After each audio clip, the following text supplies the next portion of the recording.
I find your anger incredibly sexy. Really? I hate so many things too.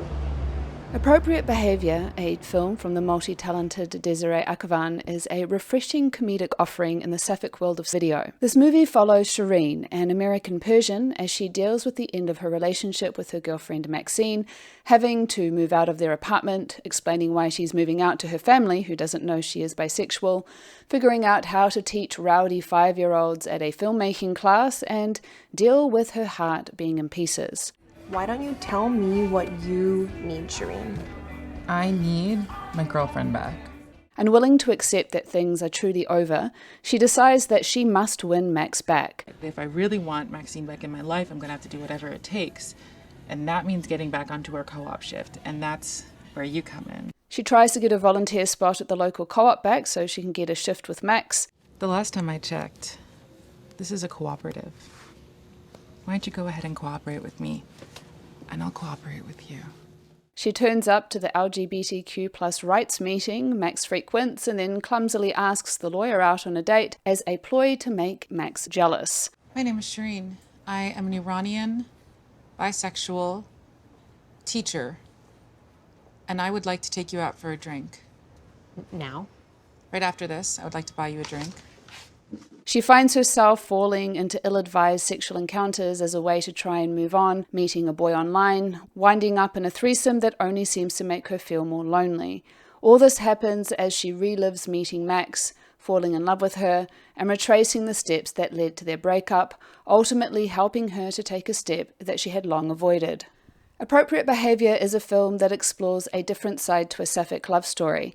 Sapphic love stories do have a tendency to focus on the meeting and falling in love, not so much on the breakdown and fallout. When combined with this film's wire sense of humour, it makes for a unique offering. And now I'm seeing her at a party on Saturday, and how do I expect anyone to take me seriously if I am not wearing a bra? I take you seriously? That doesn't count. The humour is cleverly employed to underline the freewheeling, untethered experience of being a 20-something in New York, with Shireen not knowing what she really wants except to not feel the way that she does. I'm gonna lie here and try to forget what it felt like to be loved. Could you please turn off the light? Feel better. Thank you. She embodies an awkwardness that exposes how out of her depth she feels, while also being charming as a consequence. Thank you. I feel very sexy.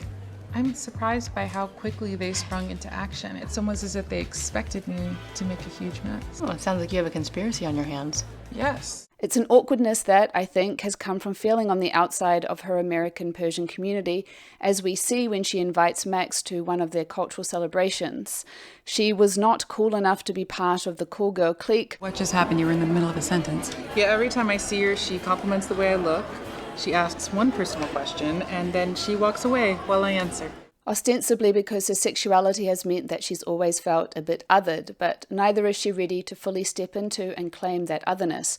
Or perhaps more accurately, being bisexual, she is not seen as straight and not really gay either. Don't bother telling your parents about us. I know you, and the more that I think about it, this is probably just a phase. She therefore exists in a liminal space between the two, which has had an impact on her self-esteem. Her avoidance tactic to not deal with all of this is to drink and dance. And who's very good at both of those things? I am. That's right. And while that is fine at first, it grows to be a distancing mechanism between herself and Max. This is further enhanced by their differences in interests. Max likes to read literature and engage in LGBTQ activism and seems to want to shape Shireen along those lines. Her Persian roots play a central element in the breakdown of their relationship.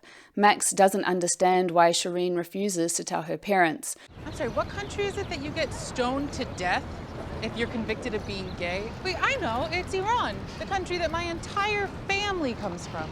Especially as she lost contact with her own family when she did her own coming out. It's a sticking point because Max probably doesn't want to be put back in the closet, and Shireen is not ready to step out of it. Why is there only one bed? It's European and thrifty. There's a lot of benefits. She also maintains that her parents already know but pretend that they don't, because then they'd have to deal with it and it's just another way that she's a disappointment.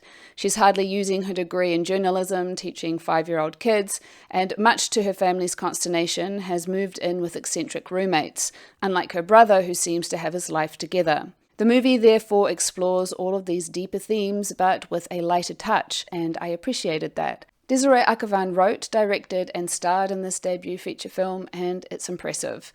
It feels like an incredibly personal story she's telling, and as a consequence there is an at times painful honesty to the movie that shines through.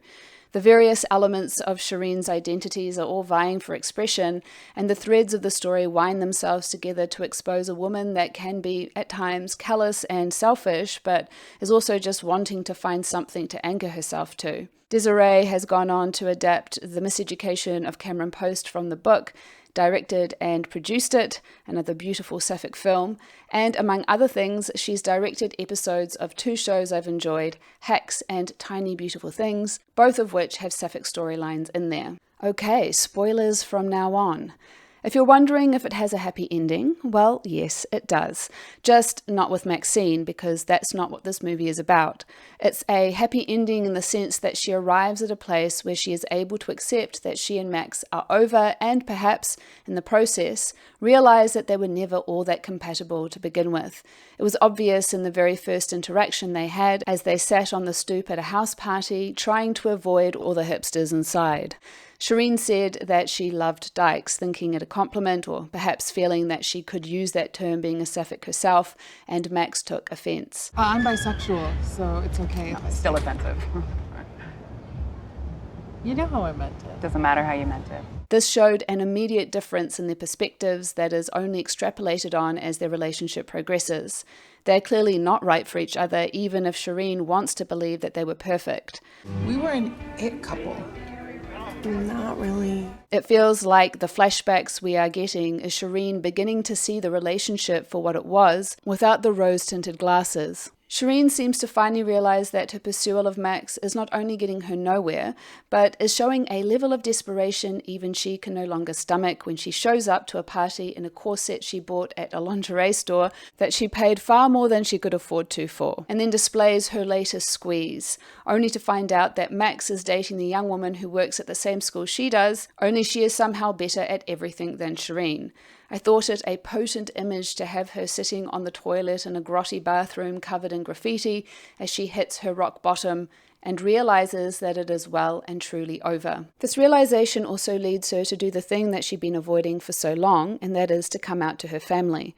I like the fact that she got to this place on her own and in her own time, not because of the pressure Max was putting her under. Her brother seems unfazed, although he doesn't want Shireen to say anything to their parents, which Shireen ignores. Mom, I'm a little bit gay. No, Misty. Yes, I am. And I was in love with Maxine. Shh. While it is a pivotal moment for Shireen, it also confirms what she already knew, that her mother and by extension her father do not want to know, and there is something heartbreaking in that.